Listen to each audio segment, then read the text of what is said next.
Let's give it a shot.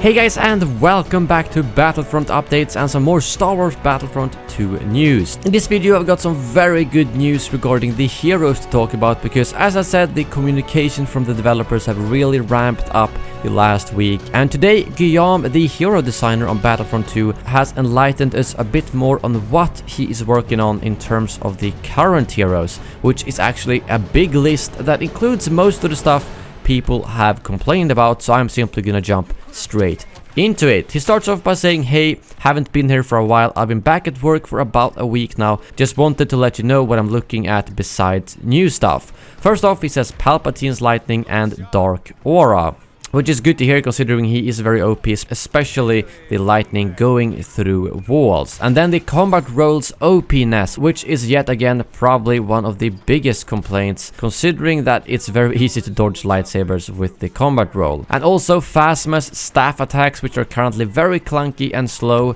as well as Aiden's stun droid, which is also very clunky and slow, and Luke being a bit weak. All of stuff that I think the most of the community can agree on. And he then continues saying that Kylo being a bit weak, which he sort of is, and Yoda being a bit weak in Heroes vs Villains, and Rey and Bossk being a bit too strong. Not sure I fully agree on those, I think they are fairly balanced, but I think he mentioned later that it was just a small tweak required, so hopefully it's not gonna be a massive nerf. And then he also says have a look at Chewbacca. And then in another 2 tweets he also says that I forgot looking at our second favorite bounty hunters, EE3, found some numbers were very low at distance. So yes, a lot of people have been requesting that the EE3 should be buffed, and it seems like it will, because the barrage has so far been kind of the main weapon of Boba. So now that they nerfed it, he doesn't really have a lot of offensive, but with a better EE3 that will be a lot more balanced. And then he also said looking at Vader's choke, camera and minigame, which is also not a problem because it can bug out quite a lot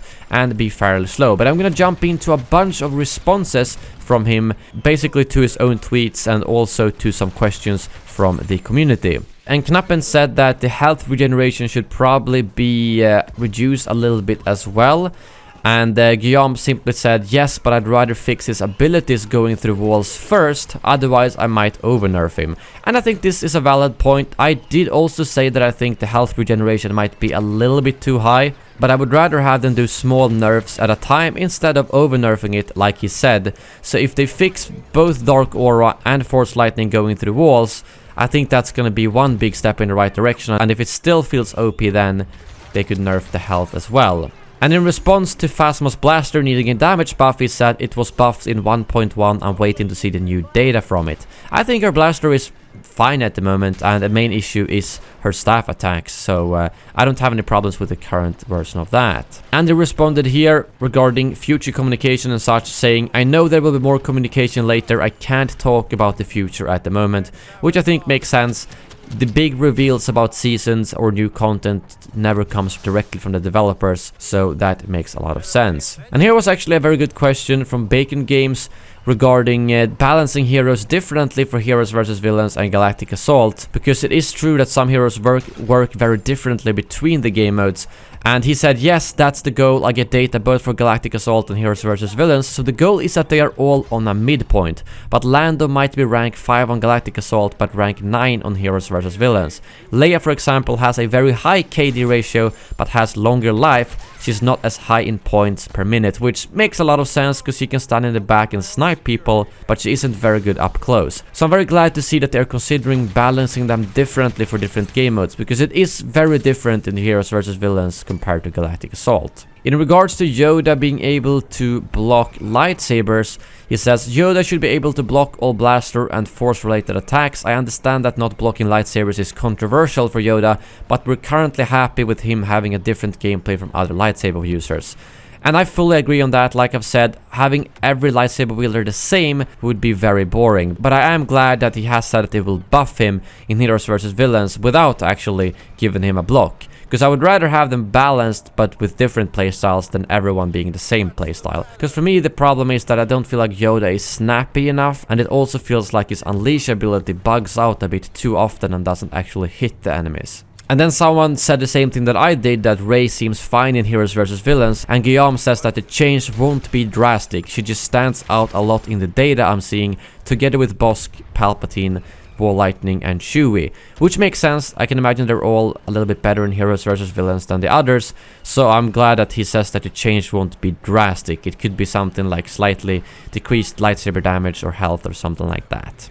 And then in response to the Vader's Force choke, he says yet again, I'm gonna look at improving the choke. First is looking at camera, time and minigame, trying to make it more snappity snap, which I am very glad to hear, because that feels like the problem right now. When you use the Force choke, you become very vulnerable, and if you don't Force choke all enemies, well, you can just stand on the side and shoot him. I've done that multiple times when Vader is Force choking someone else, and I just stand there and just unload my magazine in his head, and he goes down. And in regards to Aiden's emotes, he said that they have a bug filed for it. It's not sure what the progress is on it, but be sure we are aware. And lastly, he also responds in regards to the bug where the abilities lock up for the different heroes.